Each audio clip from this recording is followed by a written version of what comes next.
سلام بیننده عزیز، امروز سه‌شنبه 6 август است و ساعت به وقت شهر پراگ رسید 10. حالا فرصت اعلان سرخطی موضوعهای برنامه خبری امروز فرا رسید. تفصیلات این و گزارش‌های دیگر را در برنامه اخبار آزادی ساعت رسا 1 در پخش مستقیم و هم ثبت آن را در صحیفه آزادی ویدیو میتوانید تماشا کنید. در شهر دوشنبه مقامات یارمارکه‌های فروش لباس و جهاز مکتبی را آغاز کردند. مقامات حالا والدان و مأموریت مکتب‌ها را تشویق دارند که حدالامکان از لباس و محصولات استحصال کرده کارخانه‌های وطنی خریداری کنند. همکاران ما در شهر دوشنبه به چنین یک یارمارک رفته با والدان و استحصال کنندگان لباس‌های مکتبی هم صحبت شدند.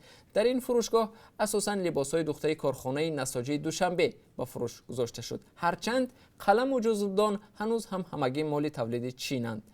تا کجا والدان در تاجیکستان از صفت لباس‌های دوخته کارخانه‌های وطنی و نرخ آن رضایند؟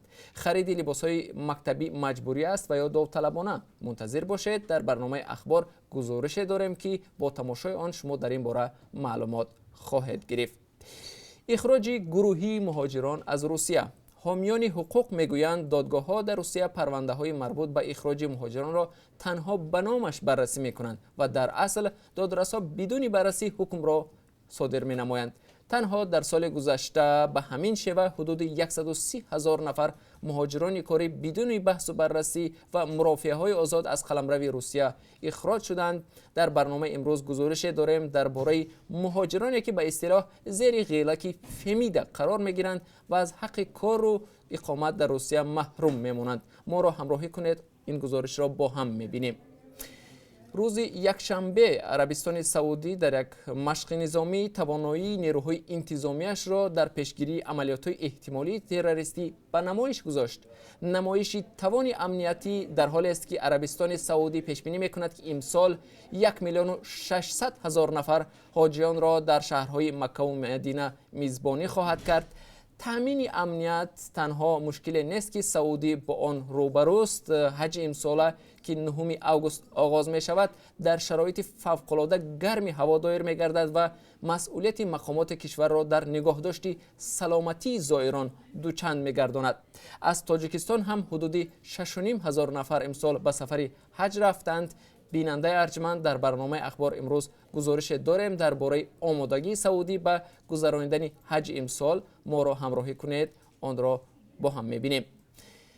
در کنار شهر پنجکند حفریات قصر دیوشتیچ افشین و یا حکم سوخت شروع شده است. به گفته تاریخ نگاران دیوشتیچ از آخران حاکمان سوخت در سال 722 میلادی بر ضد نیروهای عرب برخاست، ولی در نهایت سرش را از تن جدا کردند و به خلیفه عرب به بغداد فرستادند. همکاران ما سفر داشتند به شهر پنجکند و مکانهای کاوش‌های ارخئولوژی. گزارش ویدیویی از خرابه‌های قصر دیوشتیچ را در برنامه اخبار ببینید. اول شرطنامه، بعد خانه. برخی از ساکنان دوشنبه از آن شکایت دارند که شرکت‌های ساختمانی می‌خواهند در جای منزل آنها بلند آشیانه سازند، اما برای نرخ‌گذاری و پرداخت جبران پولی برابر به خانه آماده نیستند.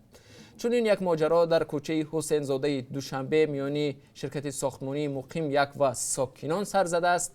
شرکت بر عوض تخریب منزل و زمین ساکنان به آنها از بلند آشیانه خانه وعده می‌دهد، اما ساکنان به وعده‌های شفاهی شرکت باور ندارند و میگویند تنها به شرطنامه و مهر و سند حاضرند خانه‌ها را خالی کنند.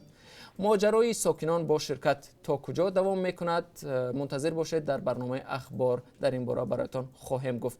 بیننده ارجمند، ما هر لحظه خبر و حادثه های تاجیکستان و جهان را پیگیری میکنیم و اگر در این فاصله وقت حادثه و یا نوگانی دیگر روی داد، حتما شما را در برنامه اخبار با آن آشنا میسازیم. تا کمتر از 3 ساعت ما را در پخش زنده در صحیفه آزادی ویدیو در یوتیوب و هم صحیفه های رادیو آزادی در فیسبوک و ادنکلاسنیکی همراهی کنید.